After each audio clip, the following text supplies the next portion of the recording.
السلام علیکم ورحمۃ اللہ وبرکاتہ۔ الحمد للہ الذی کفی وسلام علی عباده الذین اصطفى اما بعد فاعوذ باللہ من الشیطان الرجیم بسم اللہ الرحمن الرحیم وَأْمُرْ أَهْلَكَ بِالصَّلَاةِ وَاصْطَبِرْ عَلَيْهَا لَا نَسْأَلُكَ رِزْقًا۔ صدق اللہ العلی العظیم۔ محترم حضرات، بارگاہ رسالت مآب صلی اللہ تعالی علیہ وسلم میں درود مبارکہ کا ہدیہ پیش کریں۔ اللہم صلی علی سیدنا شفیعنا نبینا و مولانا محمد طب القلوب و دوائها و عافیت الابدان و شفائها و نور الابصار و ضیائها و علی آلہ و صحبہ دائما ابدا ابدا سرمدا سرمدا صلی اللہ تعالی علیہ وسلم۔ محترم حضرات، موجودہ وقت میں ہمارے معاشرے میں، ہمارے سوسائٹی میں والدین اپنے بچوں کی تربیت کے معاملے میں یہ تو دیکھتے ہیں کہ ان کا بچہ دنیاوی تعلیم کس قدر حاصل کر رہا ہے اور دنیا کمانے میں کتنا چالاک ہے، لیکن اس جانب بہت ہی کم توجہ دیتے ہیں کہ اس کے بچے کے عقائد اور نظریات کیا ہیں اور اس کا بچہ دین کے معاملے میں کس جانب گامزن ہے اور کس طرف جا رہا ہے۔ والدین کی یہ دلی خواہش ہوتی ہے کہ ان کا بچہ دنیا میں جو زندگی گزار رہا ہے وہ دنیاوی اعتبار سے کامیاب ہو، ایک کامیاب انسان بنے، بہترین عہدہ ملے، بہترین منصب ملے، اور دنیاوی اعتبار سے وہ بہت زیادہ سکسیسفل ہو۔ یہ ہر والدین کی تمنا ہوتی ہے اور دلی خواہش ہوتی ہے، لیکن یہ تمنا نہ کے برابر ہوتی ہے کہ اولاد کو دین کی معلومات کتنی ہے اور دین کے اعتبار سے وہ کس جانب گامزن ہے۔ لیکن جب آپ دین اسلام کا مطالعہ کریں گے، قرآن مقدس کا مطالعہ کریں گے، احادیث مبارکہ کا مطالعہ کریں گے، تو آپ کو پتہ چلے گا کہ دین اسلام میں جس طرح والدین کے حقوق کو بیان کیا گیا ہے، قرآن مقدس میں اللہ فرماتا ہے وَبِالْوَالِدَيْنِ إِحْسَانًا، والدین کے ساتھ حسن سلوک کرو، اور متعدد جگہوں پر اللہ تبارک و تعالیٰ نے والدین کے ساتھ حسن سلوک کا حکم بیان فرمایا ہے، بلکہ فضیلتیں بیان کی گئی کہ والدین کے ساتھ حسن سلوک کرو گے تو تمہیں اس قدر ثواب حاصل ہوگا، یہ فضیلتیں بیان کی گئی۔ اور ایک روایت میں اللہ کے رسول صلی اللہ علیہ وسلم نے یہاں تک بیان فرمایا کہ جس نے والدین کے چہرے کو محبت کی نگاہ سے دیکھا تو اللہ اسے ایک حج مقبول کا ثواب عطا فرماتا ہے۔ تو قرآن مقدس میں اور احادیث مبارکہ میں، تاریخ اسلام میں والدین کے بے شمار حقوق بیان کیے گئے ہیں، اور خاص کر کے نوجوانوں کو ترغیب بھی دی جاتی ہے کہ والدین چاہے کیسے بھی ہو تمہیں ان کا ادب کرنا چاہیے، احترام کرنا چاہیے، اور اس کا نتیجہ یہ نکلتا ہے کہ اکثر اولاد الا ماشاء اللہ وہ والدین کی بات کو مانتے ہیں، تسلیم کرتے ہیں، لیکن جب آپ تصویر کا دوسرا رخ پڑھیں گے تو آپ کو یہ بھی پتہ چلے گا کہ اللہ تبارک و تعالیٰ نے جہاں والدین کے حقوق کو بیان فرمایا، وہی پروردگار عالم نے قرآن مقدس میں اور اللہ کے رسول صلی اللہ علیہ وسلم نے احادیث مبارکہ میں والدین کے لیے لازم قرار دیا کہ اولاد کی تربیت اچھی کریں، اولاد کو دین کی تعلیم دیں، یہ والدین کے لیے لازم کر دیا۔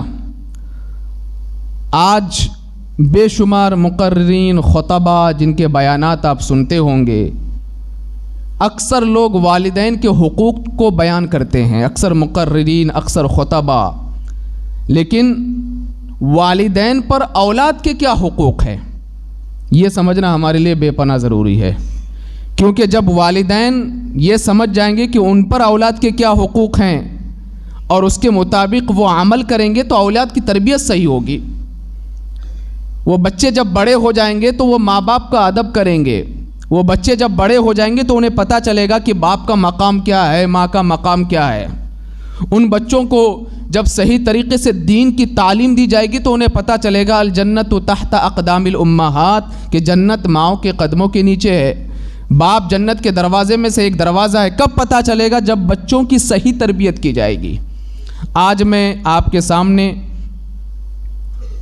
حضرت سیدنا لقمان علیہ السلام نے اپنی اولاد کو اور اپنے بچوں کو، اپنے بیٹوں کو جو نصیحت کی ہے سورہ لقمان میں، اس کے تناظر میں کچھ باتیں میں آپ کے سامنے رکھنا چاہوں گا۔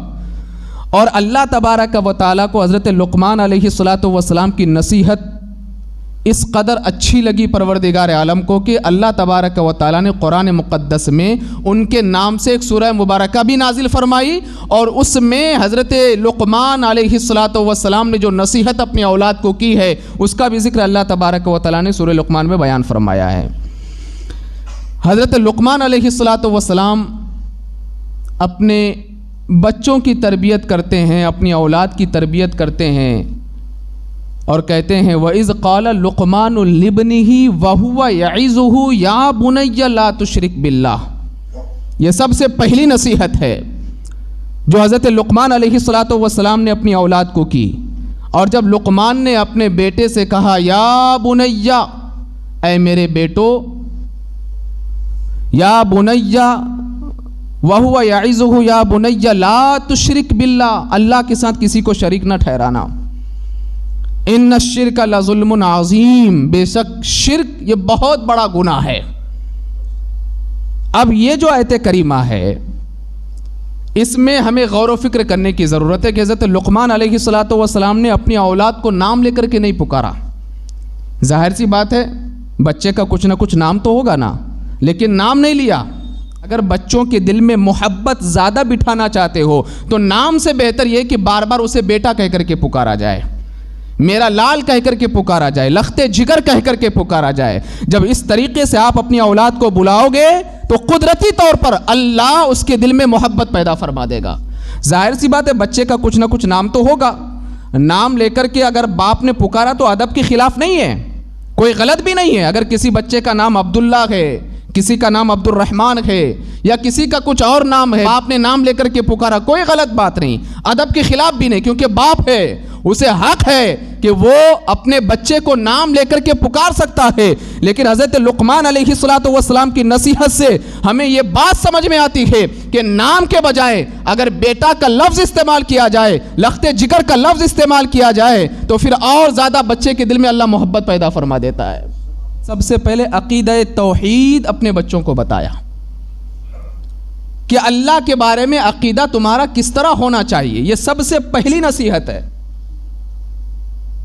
آج ہمارے معاشرے میں، سوسائٹی میں حالات یہ ہے کہ بچہ جب بولنے کے قابل ہوتا ہے، توتلی زبان سے بولنے کے قابل ہوتا ہے، تو ظاہر سی بات ہے ماں اپنے گود میں بٹھا کر کے، باپ اپنے گود میں بٹھا کر کے، یا بڑا بھائی اپنے گود میں بٹھا کر کے دوسری چیزیں سکھاتے ہیں۔ کسی کو گالی سکھایا جاتا ہے، کسی کو کسی ہیرو کا ڈائلاگ سکھایا جاتا ہے، اور پھر جب وہ بچہ یا گالی دے یا کوئی گانا گائے تو اس کا اسٹیٹس بنا کر کے، اس کا ویڈیو بنا کر کے اسٹیٹس پہ رکھتے ہیں اور ایموجی لگاتے ہیں ہنسی والے کہ دیکھو میرا بچہ بولنے لگ گیا۔ بول کیا رہا ہے؟ گالی دے رہا ہے، گانا گا رہا ہے۔ ہونا تو یہ چاہیے تھا کہ جب بچہ بولنے کے قابل ہو جائے تو اس کی زبان پر اللہ کا نام جاری کرو، اور اسی وقت سے اس کے دماغ میں، اس کے مائنڈ میں یہ بٹھا دو کہ اللہ ہے کون؟ وہ اللہ ہے جس نے تمہیں پیدا کیا اور ساری کائنات کو پیدا کیا، اس کے ساتھ کسی کو شریک نہ ٹھہرانا۔ تو حضرت لقمان علیہ السلام نے سب سے پہلے اپنی اولاد کی جو تربیت کی ہے وہ ہے عقیدہ توحید کے بارے میں۔ وَهُوَ يَعِظُهُ یا بنی لا تشرک باللہ، میرے بیٹے اللہ کے ساتھ کسی کو شریک نہ ٹھہرانا۔ ان الشرک لظلم عظیم، بے شک شرک بہت بڑا ظلم ہے، بہت بڑا گناہ ہے۔ جب اولاد کے ذہن میں یہ بات بٹھا دی جائے گی نا بچپن ہی سے، اور جب وہ سوچنے کے قابل ہو جائے گا، وہ کچھ بھی کر سکتا ہے لیکن کبھی شرک نہیں کرے گا، کیونکہ اسے بچپن سے عقیدہ توحید گھٹی میں ڈال کر کے پلائی گئی ہے اللہ کے بارے میں۔ آج ہمارے ہندوستان کے حالات آپ معلوم کریں، پتہ چلے گا کہ کتنے لوگ مرتد ہو رہے ہیں، بیٹیاں مرتد ہو رہی ہیں، نوجوان بچے مرتد ہو رہے ہیں، جو مسلمان تھے اسلامی گھرانے میں پیدا ہوئے وہ مرتد ہو رہے ہیں، وہ دین اسلام کو چھوڑ رہے ہیں، کیونکہ والدین نے بچوں کی صحیح سے تربیت نہیں کی، انہیں بتایا ہی نہیں کہ خدا ہے کون، ان کی صحیح سے تربیت نہیں کی گئی، اور پھر بعد میں تعویذ لکھانے آتے ہیں کہ حضرت میرا بیٹا میرا ادب نہیں کرتا، کوئی تعویذ لکھ کر کے دو۔ بھائی تعویذ لکھ کر کے کیا کریں گے؟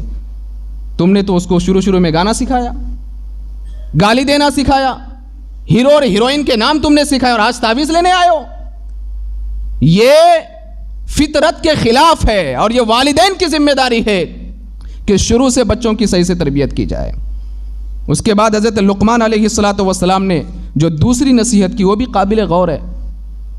فرماتے ہیں یا بنی انہا ان تک مثقال حبۃ من خردل فتکن فی صخرۃ او فی السماوات او فی الارض یأتی بها اللہ ان اللہ لطیف خبیر۔ حضرت لقمان علیہ السلام نے اپنے بیٹے سے فرمایا یا بنیا، اے میرے بیٹے، انہا ان تک مثقال حبۃ من خردل، برائی رائی کے دانے کے برابر، خردل کہتے ہیں رائی کے دانے کو عربی میں، برائی رائی کے دانے کے برابر بھی ہو، فتکن فی صخرۃ، اور وہ رائی کے دانے کے برابر جو برائی ہو اس کو تم پہاڑ کے چٹان کے نیچے کرو۔ کہاں کرو؟ پہاڑ کے چٹان کے نیچے کرو۔ فتکن فی صخرۃ او فی السماوات، اگر تمہارے اندر قوت پرواز ہے اور تم آسمان تک جا سکتے ہو تو وہاں جا کر کے رائی کے دانے کے برابر گناہ کرو، او فی الارض، یا زمین میں گھس کر کے رائی کے دانے کے برابر گناہ کرو۔ وہ اللہ اس قدر طاقتور ہے کہ کل بروز محشر اس رائی کے دانے کے برابر گناہ کو تمہارے سامنے لا کر کے رکھ دے گا۔ یعنی کہ بچے کے دل میں خوف خدا بٹھایا، سب سے پہلے اللہ کا ڈر، اللہ کا خوف۔ اور آج کا نوجوان موبائل ہاتھ میں آ گیا، والدین دور ہو گئے، بڑا بھائی دور ہو گیا، ذمہ دار دور ہو گئے، دروازہ لاک کر لیا، کھڑکیاں بند کر دی، وہ تو سوچا کہ اب تو کوئی نہیں مجھے دیکھ رہا ہے، کیونکہ اسے بتایا ہی نہیں گیا نا کہ ایک دیکھنے والا ہے جو تجھے دیکھ رہا ہے، وہ اللہ ہے، وہ پروردگار عالم ہے۔ یہ خوف اس کے دل میں نہیں بٹھائی گئی۔ اس لیے بچہ جب سے عقل و شعور والا ہونے لگ جائے تبھی سے اسے بتاؤ کہ تم جہاں بھی رہو، کوئی دیکھے یا نہ دیکھے، تمہارا مولا تمہیں دیکھ رہا ہے، پروردگار عالم تمہیں دیکھ رہا ہے۔ اچھا یہ تو برائی ہے، اگر نیکی بھی تم رائی کے دانے کے برابر کرو گے، اللہ اس نیکی کو بھی کل بروز محشر تمہارے سامنے لا کر کے رکھ دے گا۔ اور سورۃ الزلزال میں دیکھیں آپ، فَمَن يَعْمَلْ مِثْقَالَ ذَرَّةٍ خَيْرًا يَرَهُ وَمَن يَعْمَلْ مِثْقَالَ ذَرَّةٍ شَرًّا يَرَهُ۔ ذرہ کس کو کہتے ہیں؟ ذرہ اس کو کہتے ہیں کہ جو ہم اپنی دو انگلیوں کے بیچ میں لا کر کے اس کو مسلنا چاہے تو ہمیں احساس ہی نہ ہو، اس کو کہتے ہیں ذرہ۔ جب آپ کھڑکی کھولیں گے اور دھوپ کی شدت جب آتی ہے تو کھڑکی میں کچھ ذرات ہم کو نظر آتے ہیں جو اڑتی ہوئی ہم کو دکھائی دیتی ہے، اور جب ہم اپنا ہاتھ لے کر کے جائیں گے تو اس میں سے کچھ بھی پتہ نہیں چلے گا۔ اللہ فرماتا ہے فَمَن يَعْمَلْ مِثْقَالَ ذَرَّةٍ خَيْرًا يَرَهُ وَمَن يَعْمَلْ مِثْقَالَ ذَرَّةٍ شَرًّا يَرَهُ، کہ کل بروز محشر وہ ذرہ برابر نیکی اور وہ ذرہ برابر برائی اللہ اسے بھی کل بروز محشر میزان عمل میں تولے گا۔ یہ بچوں کو شروع سے بتائی جائے۔ اس کے بعد حضرت لقمان علیہ السلام نے یہ تیسری نصیحت جو اپنے بچوں سے کی، اپنی اولاد سے کی، یا بنی اقم الصلاۃ وامر بالمعروف ونہی عن المنکر واصبر علی ما اصابک ان ذلک من عزم الامور۔ یہ تیسری نصیحت ہے، اے میرے بیٹو اقم الصلاۃ، نماز قائم کرو، وَأْمُرْ بِالْمَعْرُوفِ وَانْهَ عَنِ الْمُنْكَرِ، اور لوگوں کو اچھی باتوں کا حکم دو اور بری باتوں سے روکو. وَاصْبِرْ عَلَىٰ مَا أَصَابَكَ، اور تجھے کوئی تکلیف پہنچے تو اس تکلیف پر صبر کرو. اب اسی کے ماتحت اگر آپ دیکھیں تو اللہ ماشاء اللہ آج ہمارے معاشرے میں باپ تو نماز پڑھنے آ جاتا ہے، لیکن بہت ہی کم باپ ایسے ہوتے ہیں جو اپنے بچے کو لے کر کے آتے ہیں. باپ کہتے ہیں ابھی تو 10-12 سال کا ہے، بڑا ہوگا، ابھی تو اس کے کھیلنے کودنے کی عمر ہے، بڑا ہوگا تو دیکھا جائے گا، چلو میں نماز پڑھ کر کے آ جاتا ہوں. اللہ کے رسول صلی اللہ تعالی علیہ وسلم ارشاد فرماتے مروا اولادکم بالصلاۃ وهم ابناء 7 سنین، اپنی اولاد کو نماز کا حکم دو جب وہ 7 سال کا ہو جائے. وَاضْرِبُوهُمْ عَلَيْهَا وَهُمْ أَبْنَاءُ 10 سنین، اور اسے مار کر کے نماز پڑھاؤ جب وہ 10 سال کا ہو جائے، تاکہ وہ نماز کا عادی بن جائے اور وہ اپنے پیشانی کو کسی کی بارگاہ میں جھکائے تو مولا کی بارگاہ میں جھکائے. یہ عادت اسے بچپن ہی سے لگنی چاہیے، تب جا کر کے بچہ بڑا ہو کر کے والدین کا فرما بردار بنے گا. اور جب یہ آیت کریمہ نازل ہوئی تو اللہ کے رسول صلی اللہ علیہ وسلم نے جب یہ آیت کریمہ وَأْمُرْ أَهْلَكَ بِالصَّلَاةِ وَاصْطَبِرْ عَلَيْهَا کہ اپنی اولاد کو نماز کا حکم دو، جب یہ آیت کریمہ نازل ہوئی تو اللہ کے رسول صلی اللہ علیہ وسلم تقریباً 8 مہینے تک جب نماز فجر کے لیے تشریف لے کر کے آتے، 8 مہینے تک حضرت فاطمہ زہرا رضی اللہ تعالیٰ عنہا کے گھر کے دروازے کو کھٹکھٹاتے اور جا کر کے نماز فجر ادا فرماتے، جبکہ حضرت فاطمہ کو اٹھانے کی ضرورت نہیں تھی، کیونکہ وہ ایسی طیبہ طاہرہ متقیہ اور پرہیزگار تھی، وہ تو ہمیشہ سربہ سجود رہتی تھی، ان کو اٹھانے کی ضرورت نہیں تھی. مطلب مسئلہ صرف یہ تھا کہ رسول کریم صلی اللہ علیہ وسلم امت کو یہ تعلیم دینا چاہتے تھے کہ جب تم نماز فجر ادا کرنے جاؤ تو تنہا نہ جانا، اپنی اولاد کو جگا کر کے نماز فجر ادا کرنا، اور اپنی اولاد سے بھی کہنا کہ وہ بھی فجر کی نماز ادا کرے، تاکہ اس کے اندر یہ محبت اور اللہ کی محبت اور اللہ سے دلی لگاؤ اس کے اندر پیدا ہو جائے. اس لیے شروع سے ہی یہ تربیت کرنی چاہیے اپنے اولاد کے لیے، اور یہی تربیت حضرت لقمان علیہ السلام نے کی. میں آپ کو بتاؤں، حضرت بابا فرید الدین گنج شکر رحمۃ اللہ تعالیٰ علیہ، اتنے بڑے بزرگ، صوفی کامل، حضرت خواجہ قطب الدین بختیار کاکی علیہ رحمت و رضوان کے خلیفہ ہے حضرت بابا فرید الدین گنج شکر رحمۃ اللہ تعالیٰ علیہ. اور ان کا لقب شکر کیسے پڑا؟ کیونکہ عمر کافی کم تھی، ان کی والدہ طیبہ طاہرہ تھی، نمازی، اور جب یہ نماز پڑھتی تو دل میں خواہش پیدا ہوئی کہ میں کیوں نہ اپنے بچے کو بھی نمازی بنا دوں. تو کہا کہ بیٹا نماز پڑھو. تو ظاہر سی بات ہے عمر کم ہوتی تو بچہ تو سوال کرے گا نا کہ نماز پڑھنے سے کیا ملتا ہے. کہا کہ نماز پڑھو گے تو اللہ تم کو شکر دے گا. کہ حضرت بابا فرید الدین گنج شکر کو شکر بہت پسند تھا. اللہ تم کو شکر دے گا، ماں ایسی بات ہے مجھے شکر ملے گا، تو جب آپ نماز پڑھنے جاؤ گے تو مجھے بھی بتانا، میں بھی نماز پڑھوں گا. اور پھر حضرت بابا فرید الدین گنج شکر رحمۃ اللہ تعالیٰ علیہ عمر کم ہے، ان کی والدہ کی عادت یہ بن گئی کہ مصلی کو بچھا دیتی اور مصلی کے نیچے شکر کی پڑیا رکھ دیتی، اور پھر حضرت بابا فرید الدین گنج شکر رحمۃ اللہ تعالیٰ علیہ اسی طریقے سے 5 وقت کی نماز ادا کرتے، 5 وقت کی نماز ادا کرتے، 5 وقت کی نماز ادا کرتے. ایک دن ایسا ہوا کہ ان کی والدہ شکر کی پڑیا رکھنی بھول گئی اور ان کو یاد نہیں رہا. حضرت بابا فرید الدین گنج شکر رحمۃ اللہ تعالیٰ علیہ جب نماز کا وقت ہوا، وہ نماز سے فارغ بھی ہو گئے، تو ان کی والدہ کافی دیر کے بعد جب واپس آئی تو دل میں خوف پیدا ہوا، آج اگر میرے بیٹے کو شکر نہیں ملا ہوگا اب تو وہ نماز چھوڑ دے گا، وہ سارے حالات سے واقف ہو جائے گا. اللہ اکبر. ماں دوڑے دوڑے آئی تو بیٹا آرام سے بستر پر لیٹا ہوا ہے. ماں نے پوچھا کہ بیٹا نماز پڑھ لی؟ ہاں اماں میں نے نماز پڑھ لی. بیٹا شکر؟ کہا کہ اماں شکر تو میں نے کھا لیا، لیکن آج کا شکر جو تھا وہ کافی مٹھاس والا شکر تھا. اللہ اکبر. اتنا سننا تھا. حضرت بابا فرید الدین گنج شکر رحمۃ اللہ کی تعالیٰ کی والدہ کہتی ہے کہ بیٹا میں نے تجھے نمازی بنانے کے لیے ہر دن شکر کی پڑیا میں رکھا کرتی تھی، آج جب میں بھول گئی تو اللہ نے اپنی جانب سے شکر کی پڑیا رکھ دی تاکہ تو سچا پکا بندہ بن جائے اور تو نمازی بن جائے. اور اس کا اثر یہ ہوا کہ بابا فرید الدین فقط بابا فرید الدین نہیں رہے، بلکہ اللہ تبارک و تعالیٰ نے ان کو ولی کامل بنا دیا. اور آج حالات یہ ہے کہ جو بھی ان کی چوکھٹ پر جا کر کے دعا مانگتا ہے اللہ ان کے وسیلے سے دعا کو قبول بھی فرما دیتا ہے. یہ بچوں کی تربیت شروع سے کرنی چاہیے.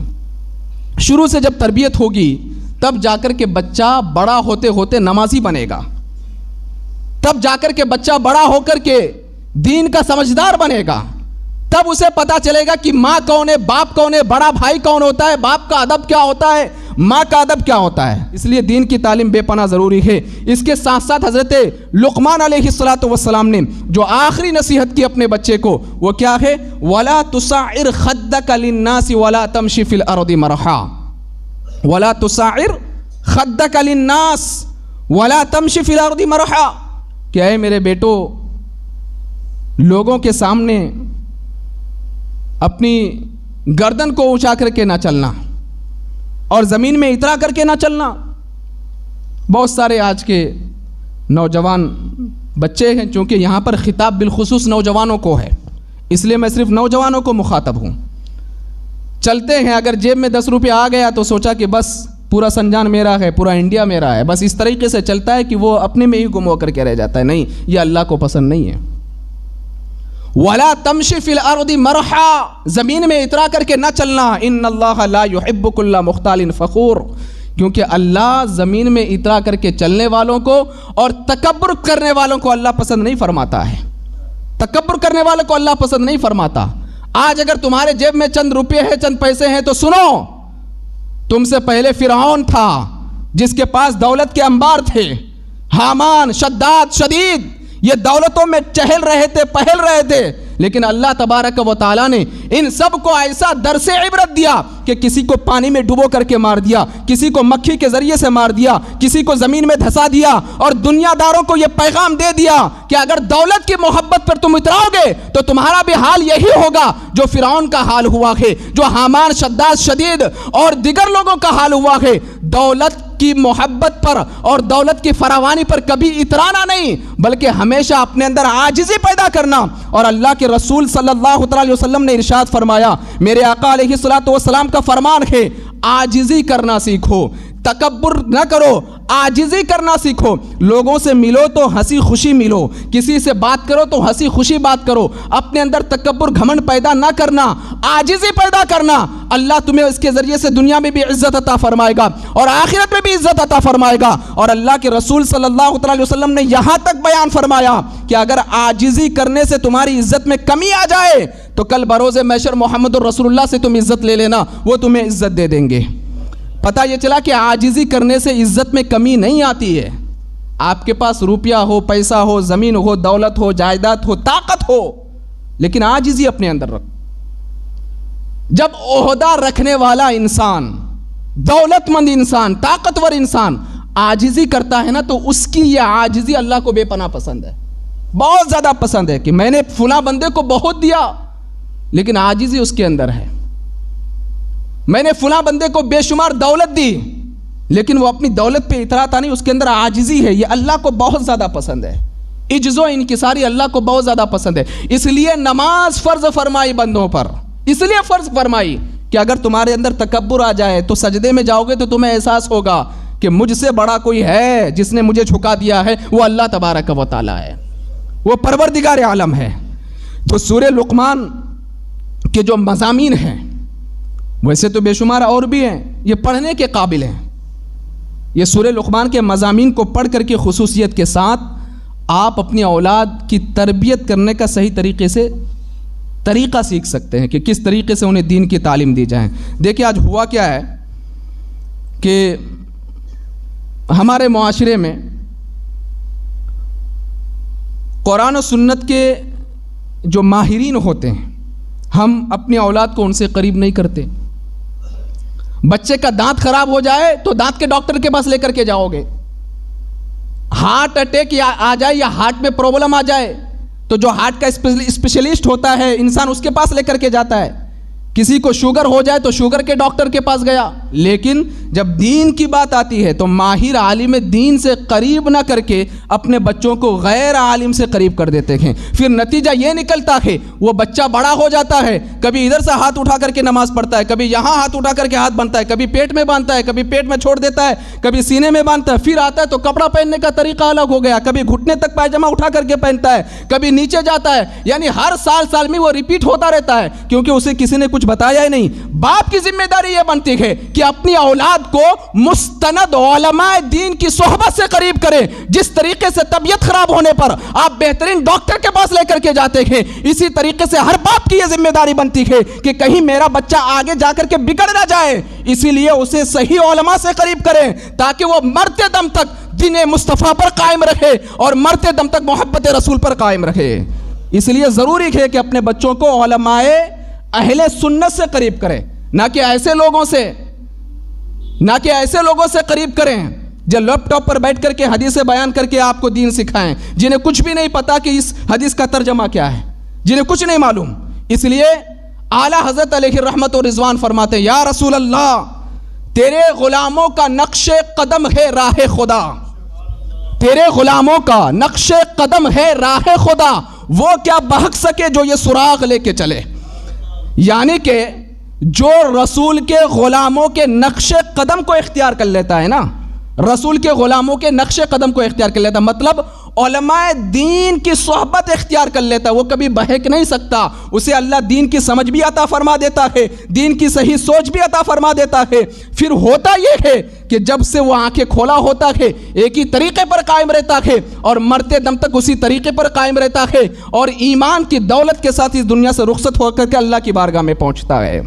اس لیے والدین کی ذمہ داری ہے اور گھر کا جو ذمہ دار ہے ان کی ذمہ داری. اللہ کے رسول صلی اللہ علیہ وسلم ارشاد فرماتے ہیں, کلکم راعن وکلکم مسئول عن رعیتہ, کہ تم میں کا ہر شخص ذمہ دار ہے اور ہر کسی سے اس کی ذمہ داری کے بارے میں پوچھا جائے گا کہ تم نے اپنی اولاد کی کیسی تربیت کی, تم نے اس کو کتنا دین سکھایا, تم نے اس کے دل میں اللہ کی محبت کتنی پیدا کی, تم نے اس کے دل میں اللہ کے رسول کی محبت کتنی پیدا کی, تم نے نمازی بنانے کے لیے اس کے پیچھے کتنا محنت کیا.